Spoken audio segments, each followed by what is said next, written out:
Hello friends, स्वागत है आपका हमारे यूट्यूब चैनल इंजीनियर्स पॉइंट में। इस वीडियो में हम IOCL के कुछ अलग अलग एग्ज़ाम में आए हुए प्रीवियस ईयर में जो आपसे IOCL के एग्ज़ाम में कुछ क्वेश्चंस पूछे गए हैं, उन क्वेश्चंस को हम डिस्कस करेंगे जो कि मुझे अलग अलग स्टूडेंट से पता चले हैं। तो मैंने सोचा क्यों ना इन क्वेश्चंस को आपके साथ डिस्कस किया जाए, जिससे कि आपको IOCL के आने वाले एग्ज़ाम में आपको हेल्प मिल सके और आपको यह भी पता पड़ जाएगा इन क्वेश्चंस को देखने के बाद कि IOCL आपसे किस तरह के क्वेश्चन को एग्ज़ाम में पूछता है। और आपको इन क्वेश्चंस को देखने के बाद आप ये एनालिसिस कर पाओगे कि आपको अब अगर आप IOCL का एग्ज़ाम देने जा रहे हो तो आपको अपनी तैयारी को किस लेवल तक करना है और आपको किस तरह के क्वेश्चन की प्रैक्टिस करके जाना है, जिससे कि आपको एग्ज़ाम में कुछ काफ़ी ज़्यादा हेल्प होने वाली है इन क्वेश्चंस को देखने के बाद। और आपसे हो सकता है यहाँ से कुछ क्वेश्चंस आपसे डायरेक्ट पूछे भी जा सकते हैं, क्योंकि ये जो जितने भी क्वेश्चन है मेरे पास कुछ 15 से 20 क्वेश्चन है, तो ये सारे क्वेश्चंस आपके IOCL के एग्ज़ाम में पूछे गए क्वेश्चंस ही हैं।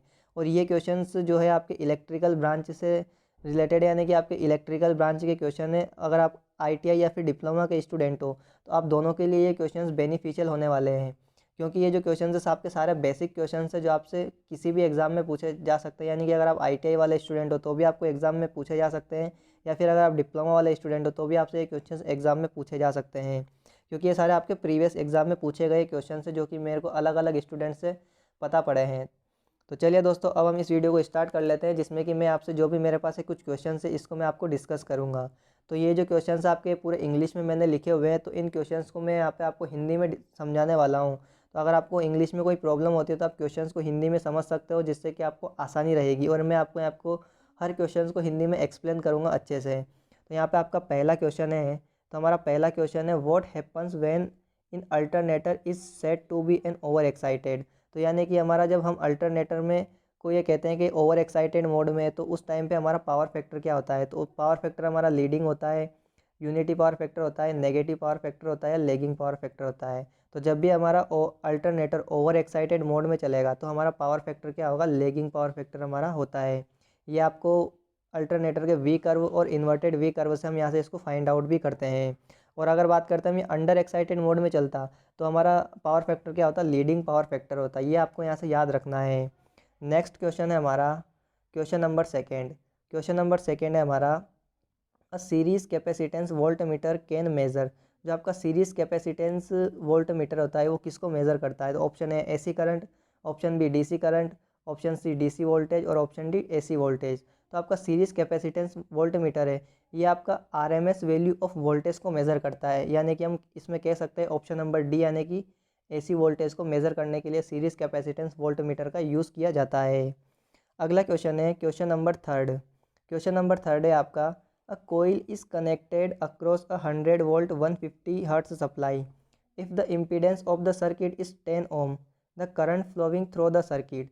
तो यहाँ से आपसे क्वेश्चन में पूछा गया है कि आपको यहाँ पे सप्लाई वोल्टेज V गिवन है, यानी कि आपको ये V गिवन है, यहाँ से आपको सप्लाई फ्रीक्वेंसी गिवन है, और ये 10 जो दिया हुआ है आपको इम्पीडेंस Z दिया हुआ है, और यहाँ से आपको करंट की वैल्यू पूछी गई है। तो आपको यहाँ पे अगर हम AC सर्किट की बात करते हैं तो AC सर्किट में जो आपका ओम का नियम होता है वो क्या होता है, I बराबर V/Z, ये आपका ओम का नियम होता है। तो यहाँ से आपको इस क्वेश्चन में सारी वैल्यूज़ गिवन है, तो यहाँ पे हम वैल्यूज़ को पुटअप करेंगे तो वोल्टेज हमको कितना गिवन है 100, और Z इम्पीडेंस कितना गिवन है 10। तो यहाँ से एक जीरो से एक जीरो कट जाएगी तो हमारी करंट कितनी निकल के आ जाएगी यहाँ से 10 एम्पियर। यानी कि ऑप्शन नंबर हमारा कौन सा सही हो जाएगा, ऑप्शन नंबर सी हमारा यहाँ पे इस क्वेश्चन का सही आंसर हो जाएगा। आप देख सकते हो ऑप्शन नंबर सी 10 एम्पियर हमारा सही आंसर हो जाएगा। अगला क्वेश्चन है हमारा, जो कि हमारा है क्वेश्चन नंबर फोर्थ है, what is the efficiency of a half wave rectifier. जो आपका हाफ वेव रेक्टिफायर होता है उसकी इफ़िशियंसी कितनी होती है। तो ऑप्शन नंबर है 100%, ऑप्शन बी 20%, ऑप्शन सी 81.2% या ऑप्शन डी 40.6%। तो अगर आपका हाफ वेव की जब हम बात करेंगे तो आपकी हाफ वेव की एफिशिएंसी होती है 40.6%, यानी कि ऑप्शन नंबर डी हमारा सही हो जाएगा। लेकिन अगर हम बात करते हैं फुल वेव की, तो आपका फुल वेव रेक्टिफायर जो होता है उसकी एफिशिएंसी होती है 81.2% उसकी एफिशिएंसी होती है। ये आपको याद रखना है, ये आपसे हो सकता है आने वाले एग्जाम में ये वैल्यू जो एफिशिएंसी है फुल वेव रेक्टिफायर की आपसे पूछी जा सकती है, तो ये आपको याद रखना है। नेक्स्ट क्वेश्चन है हमारा question number 5, the construction of synchronous motor is similar to. तो आपकी जो सिंक्रोनस मोटर होती है इसकी कंस्ट्रक्शन किसके समान होती है, किसके जैसी होती है। तो ऑप्शन ए है हमारा DC compound motor, option B slip ring induction motor, option C हमारा डीसी शंट जनरेटर और ऑप्शन डी अल्टरनेटर। तो यहाँ पे अगर बात करें हम सिंक्रोनस मोटर की कंस्ट्रक्शंस की, तो ये हमारी किसके तरह होती है, एक अल्टरनेटर की तरह ही होती है। इसकी कंस्ट्रक्शन भी सेम अल्टरनेटर की तरह ही होती है सिंक्रोनस मोटर की। तो अगला क्वेश्चन है हमारा क्वेश्चन नंबर 6। क्वेश्चन नंबर 6 है अ CRT इज़ कोटेड विद। जो आप CRO में CRT का यूज़ करते हैं, यानी कि हम कैथोड रे ट्यूब का यूज़ करते हैं। आपको यहाँ से इस CRT की फुल फॉर्म भी पता होनी चाहिए। हो सकता है आपसे एग्जाम में CRT की फुल फॉर्म ही पूछ ले। अगर आप ITI के स्टूडेंट हो तो आपको इसकी फुल फॉर्म पूछने के बहुत ज़्यादा चांस रहेंगे। तो CRT की फुल फॉर्म होती है कैथोड रे ट्यूब। तो हम जो कैथोड रे ट्यूब का यूज़ करते हैं CRO में, वो उसमें जो हम किस मटेरियल से उसको कोटेड करते हैं, तो उसका ऑप्शन नंबर ए है sodium, option B calcium, option C phosphor और ऑप्शन डी एल्यूमिनियम ऑक्साइड। तो हम CRT को जो कोटेड करते हैं वो हम किससे करते हैं, फॉस्फर मटेरियल से हम उसको कोटेड करते हैं। अब यहाँ पे मैं आप बात करूँ, अगर हम CRO की बात करते हैं तो CRO से हम किस क्वांटिटी को मेज़र नहीं कर सकते हैं। तो हम CRO से किसको मेज़र नहीं कर सकते हैं, कभी भी हम इससे पावर को जो है कैलकुलेट नहीं कर सकते। ये आपको यहाँ से याद रखना है।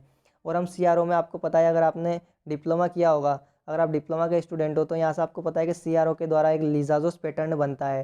तो जो लिजाजोस पैटर्न होता है उससे हम किस चीज़ को फाइंड आउट करते हैं, तो हम उसको किससे, फ्रीक्वेंसी को, हम लिजाजोस पैटर्न से हम किसको, फ्रीक्वेंसी को यहाँ से हम फाइंड आउट करते हैं। तो ये भी यहाँ पे आपको याद रखना है। अगला क्वेश्चन है हमारा क्वेश्चन नंबर 7। क्वेश्चन नंबर 7 है the dark and bright lamp method is used for. जो आपका dark and bright lamp method होता है अल्टरनेटर में, वो हम क्यों यूज़ करते हैं, यानी किस चीज़ को चेक करने के लिए हम यहाँ पे यूज़ करते हैं। लोड बैलेंस को चेक करने के लिए यूज़ करते हैं, लोड ट्रांसफ़र के लिए यूज़ करते हैं, या फिर मैकेनिकल स्ट्रेंथ जो हमने प्रोवाइड करी उसको चेक करने के लिए यूज़ करते हैं, सिंक्रोनाइजेशन के लिए यूज़ करते हैं। तो आपको अच्छे से पता होगा, आपने बहुत बार सुना भी होगा, और अगर आपने डिप्लोमा किया है तो आपने अपने लैब में इसका एक्सपेरिमेंट भी किया होगा। तो हम dark and bright lamp method का जो यूज़ करते हैं वो किसके लिए, सिंक्रोनाइजेशन के लिए इसका यूज़ करते हैं। यानी कि ऑप्शन नंबर डी हमारा इस क्वेश्चन का सही आंसर हो जाएगा। नेक्स्ट क्वेश्चन है हमारा क्वेश्चन नंबर 8। तो क्वेश्चन नंबर 8 पूछा गया है आपसे the underground cable system is costly than the equivalent overhead line system. तो आपकी जो अंडरग्राउंड केबल्स जो होती है वो आपकी ओवरहेड लाइन सिस्टम के कंपैरिजन में ज़्यादा कॉस्टली होती है, यानी कि ज़्यादा महंगी होती है, या कम महंगी होती है, या दोनों की प्राइस इक्वल होती है, या फिर इनमें से कोई नहीं, है आपका लास्ट ऑप्शन है। तो यहाँ पे अगर बात करते हैं जो आपकी अंडरग्राउंड केबल होती है वो ओवरहेड लाइन सिस्टम के कंपैरिजन में क्या होती है, महंगी होती है। यानी कि ऑप्शन नंबर ए हमारा यहाँ पे सही हो जाएगा। यानी कि हमारा ओवरहेड लाइन सिस्टम जो होता है ये हमारा सस्ता होता है अंडरग्राउंड केबल से, यानी कि अंडरग्राउंड केबल हमारा महंगा होता है। अगला क्वेश्चन है हमारा क्वेश्चन नंबर 9। तो क्वेश्चन नंबर 9 है हमारा the efficiency of an LED. जो आपकी एलईडी होती है, लाइट एमिटिंग डायोड होता है आपका, उसकी efficiency for generating light is directly proportional to the. तो आपकी जो एफिशिएंसी होती है लाइट एलईडी की, तो उसमें जो आपकी लाइट जनरेट होती है वो किसके डायरेक्टली प्रोपोर्शनल होती है। तो ऑप्शन ए टेम्परेचर के डायरेक्टली प्रोपोर्शनल होती है, वोल्टेज अप्लाइड यानी कि जो आपने वोल्टेज अप्लाई किया उसके डायरेक्टली प्रोपोर्शनल होती है, या फिर लेवल ऑफ डोपिंग। तो यानी कि आप जो एलईडी आप पी और एन जब लेयर्स को मिलाते हो, यानी कि पी और एन लेयर को जो मिलाते हो, तो वहाँ पे जो आपकी लेयर बनती है उसकी लेवल, यानी कि वहाँ पे आपने डोपिंग किस तरह की है, लो डोपिंग या हाई लेवल की डोपिंग, उस पर डिपेंड करती है, फिर करंट इंजेक्टेड। यहाँ तो यहाँ पे आपका जो इस क्वेश्चन का अगर मैं सही आंसर की बात करूँ तो आपकी जो लाइट जो प्रोड्यूस होती है वो आपकी डायरेक्टली प्रोपोर्शनल होती है लेवल ऑफ डोपिंग। यानी कि आप जितनी ज़्यादा डोपिंग करोगे एलईडी में उतनी आपको ज़्यादा लाइट मिलेगी। तो यहाँ से अगर मैं बात करता हूँ एलईडी, तो अब आपको आने वाले एग्जाम में हो सकता है आपको एलईडी का प्रिंसिपल पूछा जा सकता है कि आपका एलईडी किस प्रिंसिपल पे वर्क करता है। तो यहाँ से आपको इसका प्रिंसिपल याद रखना है। इसका प्रिंसिपल होता है इलेक्ट्रोल्यूमिसेंस। यहाँ से इसका प्रिंसिपल होता है, मैं आपको इसका नाम एक बार और बोल देता हूँ, इलेक्ट्रोल्यूमिसेंस इसका प्रिंसिपल होता है। और इसमें अगर मैं बात करूँ एलईडी का सिंबल की, तो आपसे एलईडी का सिंबल भी पूछा जा सकता है। तो एलईडी का सिंबल आपका कुछ इस तरह से होता है, इधर आपका एनोड टर्मिनल होता है, इधर आपका कैथोड टर्मिनल होता है, और यहाँ से आपको एलईडी लाइट देता है। तो यहाँ पे दो एरो की डायरेक्शन आपसे बाहर की तरफ होगी। तो ये आपसे कुछ एक्स्ट्रा चीज़ें भी यहाँ से आपको क्वेश्चन से रिलेटेड और पूछी जा सकती है, ये इनको पूछने के ज़्यादा चांस हैं। तो नेक्स्ट क्वेश्चन है हमारा, अब आएगा क्वेश्चन नंबर 10। तो क्वेश्चन नंबर 10 है अ 10 kVA 400 volt oblique 200 volt single phase transformer with 10% impedance draw a study short circuit current line current of. तो यहाँ से आपको सिंपली क्या पूछा गया है, शॉर्ट सर्किट करंट की वैल्यू पूछी गई है। तो मैं आपको इस क्वेश्चन को अच्छे से एक्सप्लेन करूँगा। यहाँ पे मैं आपको एक फार्मूला पहले बताना चाहूँगा, उस फॉर्मूला से आप सिंपली इस क्वेश्चन को आसानी से, बहुत ही आसानी से सोल्व कर पाओगे। तो यहाँ से आपका जो शॉर्ट सर्किट करंट का जो फॉर्मूला होता है वो होता है बेस करंट। यहाँ से आपको बेस करंट की ज़रूरत होगी इनटू 100 अपॉन में परसेंटेज इम्पीडेंस जेड। तो यहाँ से आपको सिंपली इस फॉर्मूले को याद रखना है और इस फॉर्मूले में आपको वैल्यू पुटअप करनी है। तो यहाँ से आपको देख सकते हो परसेंटेज इम्पीडेंस आपसे क्वेश्चन में 10 गिवन है। तो अब यहाँ से क्या करना है, आपको आई बेस यानी कि बेस करंट को कैलकुलेट करना है। अब आपको बेस करंट को कैसे कैलकुलेट करना है, तो आपने ट्रांसफॉर्मर में आपने पढ़ा होगा कि ट्रांसफॉर्मर कौन सी पावर देते हैं, अपेरेंट पावर ट्रांसफॉर्मर में देते हैं। तो अपेरेंट पावर का फॉर्मूला क्या होता है, एस बराबर वी इंटू आई। तो यहाँ से आपको देख सकते हो क्वेश्चन में एस यानी कि आपको यहाँ पे इसकी रेटिंग कितनी दी हुई है, यानी कि एस दिया हुआ है कितना 10 kVA। तो हम एस की जगह क्या लिख देंगे 10,000, यानी कि 10 kVA को के का मतलब क्या होता है 1000, यानी कि ये हमारा 10 kVA हो गया।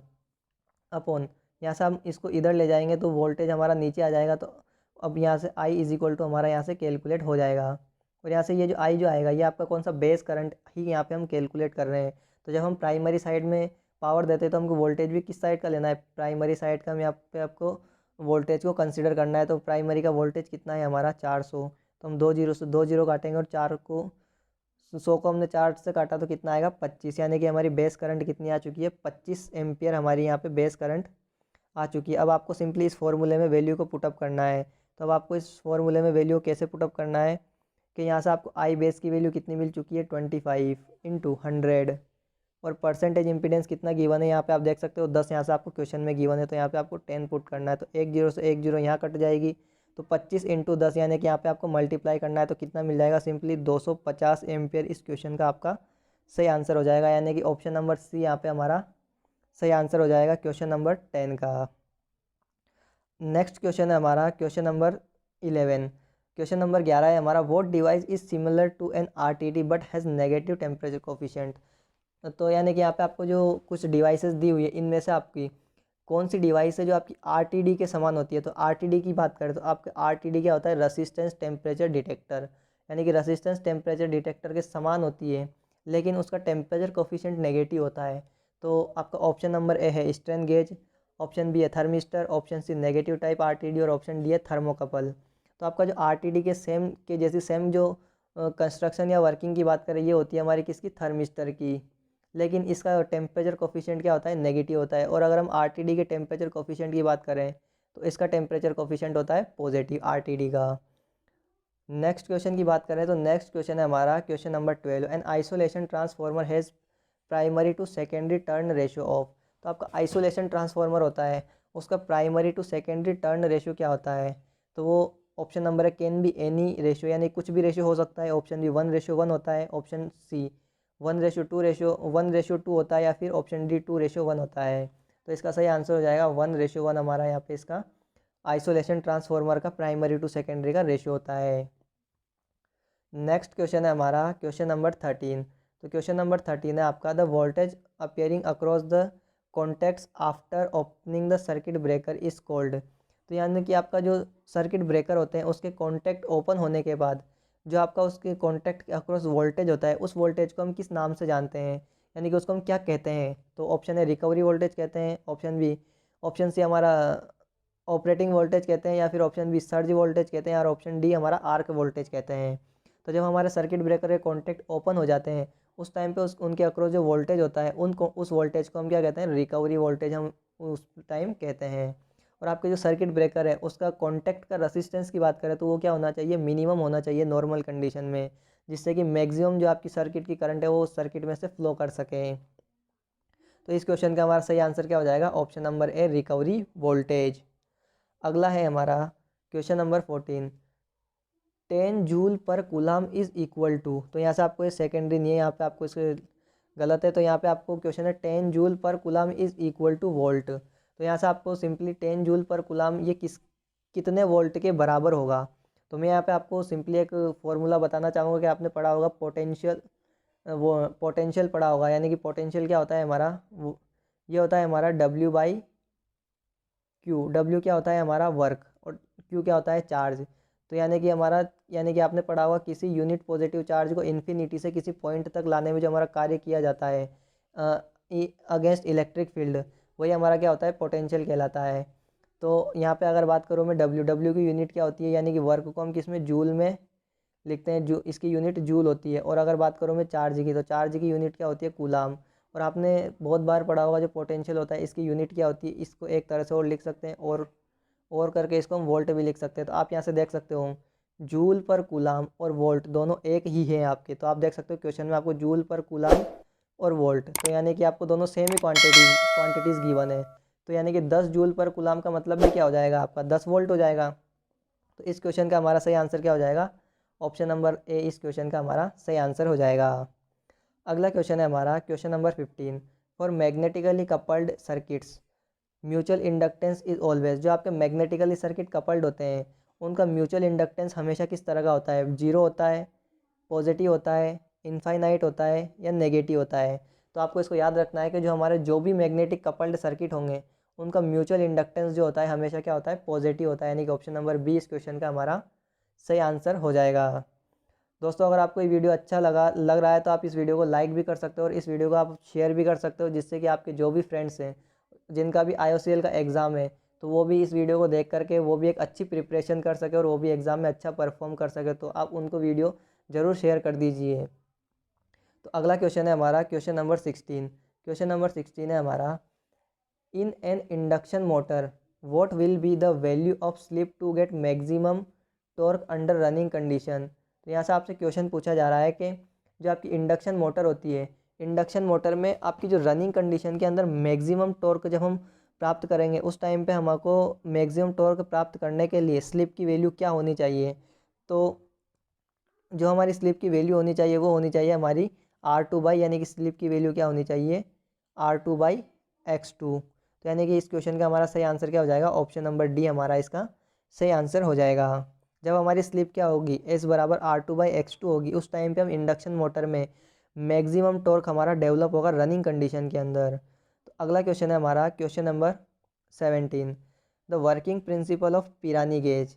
तो आपका जो वर्किंग प्रिंसिपल होता है पिरानी गेज का, यानी कि आपका पिरानी गेज जो है किस प्रिंसिपल पे यानी किस सिद्धांत पे काम करता है। तो ऑप्शन है चेंज इन सेल्फ इंडक्टेंस, यानी कि सेल्फ इंडक्टेंस में चेंज होने पे। Option B change in thermal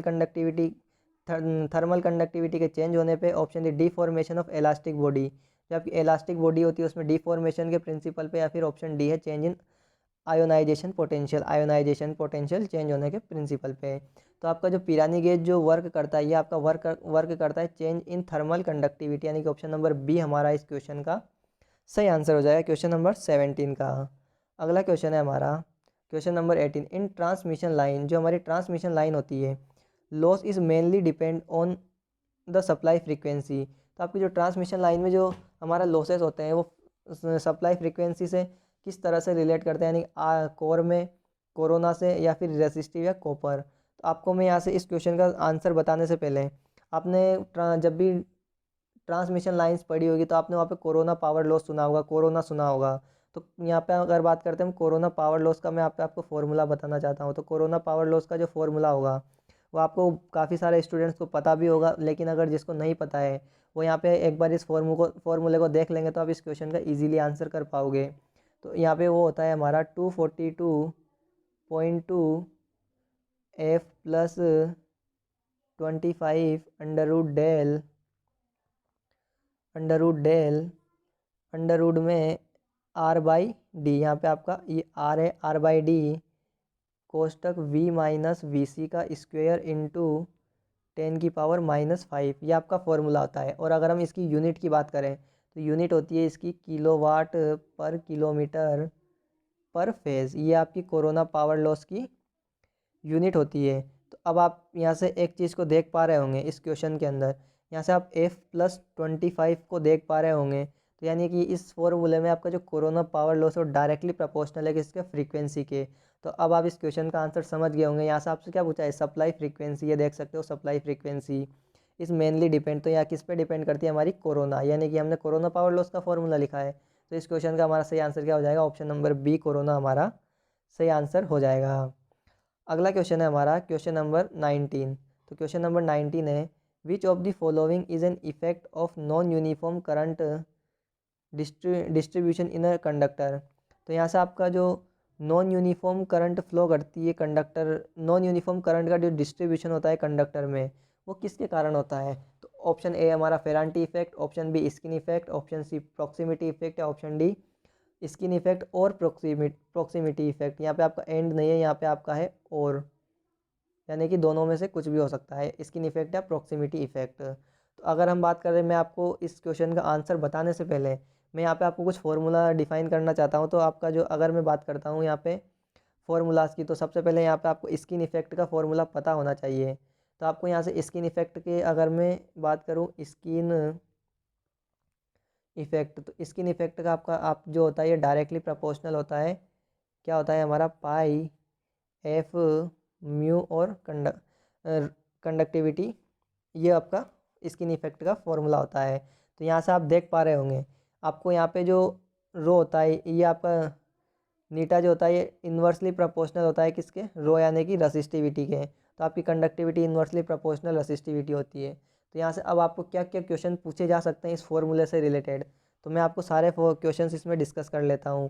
तो अगर आपसे पूछा जाए कि हम किसी भी ट्रांसमिशन लाइन में रसिस्टिविटी को इंक्रीज़ करते हैं तो उस टाइम पे हमारे स्किन इफेक्ट पे क्या इफेक्ट होगा, तो अगर हम रो को इंक्रीज़ करेंगे तो हमारी ये कंडक्टिविटी कम होगी, यानी कि रो कम होगा, यानी कि हमारी स्किन इफेक्ट क्या हो जाएगी, कम हो जाएगा। अगला क्वेश्चन आपसे पूछा जा सकता है कि अगर हम सप्लाई फ्रीक्वेंसी को इंक्रीज़ करते हैं तो हमारा क्या होगा, स्किन इफेक्ट इंक्रीज़ करेगा, ये भी आपसे पूछा जा सकता है। या फिर अगर हम सप्लाई फ्रीक्वेंसी को डिक्रीज़ करते हैं तो हमारा स्किन इफेक्ट डिक्रीज़ करता है, ये क्वेश्चन भी आपसे पूछा जा सकता है। तो आपसे इस क्वेश्चन को याद रखना है, जिससे कि आपके 2 से 3 क्वेश्चन यहाँ से ईजिली सॉल्व हो जाएंगे। उसके अलावा यहाँ से आपको एक फॉर्मूला और होता है, स्किन इफेक्ट का आपका एक फॉर्मूला और होता है। तो स्किन इफेक्ट इस इन्वर्सली प्रोपोर्शनल होता है किसके, स्किन डेप्थ के इन्वर्सली प्रोपोर्शनल होता है। ये फॉर्मूला भी आपसे पूछा जा सकता है कि अगर हम स्किन डेप्थ को इंक्रीज़ करेंगे तो आपका स्किन इफेक्ट पे क्या इफेक्ट आएगा, कि आपका इंक्रीज़ होगा डिक्रीज़ होगा। तो जब भी हम स्किन डेप्थ को इंक्रीज़ करेंगे तो हमारा स्किन इफेक्ट क्या होगा, कम होगा। और तो अगर हम इस क्वेश्चन के आंसर की बात करते हैं, इसका सही आंसर तो क्या हो जाएगा हमारा, skin effect and proximity effect, यानी कि ऑप्शन नंबर डी सही हो जाएगा। अब यहाँ पे मैं आपको फेरांटी इफेक्ट समझा देता हूँ। फेरांटी इफेक्ट क्या होता है कि फेरांटी इफेक्ट आपका जब भी रिसीविंग एंड का वोल्टेज आपका ज़्यादा प्राप्त होता है सेंडिंग एंड के वोल्टेज से, तो हम उसी को यहाँ क्या क्या कहते हैं, फेरांटी इफेक्ट कहते हैं। अब चलते हैं हम नेक्स्ट क्वेश्चन पे, जो कि हमारा क्वेश्चन नंबर 20, और ये हमारा लास्ट क्वेश्चन है जो कि मेरे को किसी स्टूडेंट ने भेजा था। तो ये हमारा, the full load copper losses of a transformer is 6400 watt at half load, the copper loss will be, यानी कि आपको फुल लोड पे कॉपर लॉस गिवन है कितने, 6400 वाट, और यहाँ से आपसे कौन सा हाफ लोड पे कॉपर लॉसेस को पूछा गया है। तो आपको काफ़ी सारे स्टूडेंट्स को इसका डायरेक्ट आंसर भी पता होगा कि इसका 1600 आएगा, लेकिन मैं आपको ये 1600 जो आता है ये कैसे कैलकुलेट करते हैं, तो मैं आपको इसको फॉर्मूला बताता हूँ। तो यहाँ पे अगर हम फार्मूला की बात करते हैं तो यहाँ से आपसे एक फार्मूला याद रखना है, जिससे कि आप किसी भी लोड पे, चाहे आपसे हाफ लोड पे पूछा जाए, चाहे आपको 75% लोड पे यानी कि 3/4 लोड पे पूछा जाए, या 1/4 लोड पे पूछा जाए, किसी भी लोड पे आप कॉपर लॉसेस को ईजिली कैलकुलेट कर लोगे। तो यहाँ से इसका फॉर्मूला होता है PC एट एम लोड, ये आपको याद रखना है। यहाँ पे मैं आपको भी बताने वाला हूँ एम क्या है, बराबर यहाँ से होता है हमारा 1/m का square into PC at full load, ये आपका फॉर्मूला होता है। तो यहाँ पे अब m क्या होता है, m आपका होता है लोड रेशियो। लोड रेशियो का मतलब ये है कि आपसे किस लोड पे जो है कॉपर लॉसेस पूछा जा रहा है। तो यहाँ से इस क्वेश्चन में आपको हाफ लोड पे पूछा जा रहा है, तो यहाँ पे आपकी m बराबर क्या हो जाएगा, ये यहाँ पे हो जाएगा 1/2, यहाँ पे हमारा m हो जाएगा, यानी कि हाफ का मतलब क्या होता है 1/2। तो सिंपली आपको क्या करना है, इस इक्वेशन के अंदर m की वैल्यू 1/2 पुट करनी है, और यहाँ से आपको फुल लोड पे जो कॉपर लॉसेस गिवन है 6400, वो यहाँ से आपको रखने हैं। तो यहाँ से अब जब हम इन सारी वैल्यूज़ को रखेंगे तो यहाँ पे हम कैसे रखेंगे, m की वैल्यू 1/2 का स्क्वायर करेंगे तो 1/4 इंटू फुल लोड पे कितने गिवन है हमको 6400, तो 6400 हम यहाँ से इन लॉसेस को पुट करेंगे, तो हम जब हम इसको काटेंगे तो कितना 1600 हमको यहाँ पे आंसर मिलेगा, यानी कि इस क्वेश्चन का हमारा ऑप्शन नंबर सी सही हो जाएगा, 1600 वोट। दोस्तों मैं उम्मीद करता हूँ कि आपको जो भी मैंने क्वेश्चन बताए वो सारे समझ में आए होंगे, और मैंने आपको अच्छे से एक्सप्लेन भी किया होगा। अगर आपको ये वीडियो अच्छा लगा हो तो वीडियो को लाइक जरूर करो, और चैनल पर पहली बार आए तो चैनल को सब्सक्राइब जरूर कर लीजिए। क्योंकि आपको आने वाले टाइम में और भी ऐसे ही, चाहे इलेक्ट्रिशियन हो, चाहे आपने डिप्लोमा किया हो इलेक्ट्रिकल में, चाहे आपने ITI किया हो इलेक्ट्रिशियन में, आपको उन सभी से रिलेटेड जो है इस जो भी आपके पेपर होते हैं उन पेपर का सॉल्यूशन इस चैनल पे देखने को मिलेगा। तो मिलते हैं दोस्तों नेक्स्ट वीडियो में, तब तक के लिए बने रहे हमारे साथ। धन्यवाद।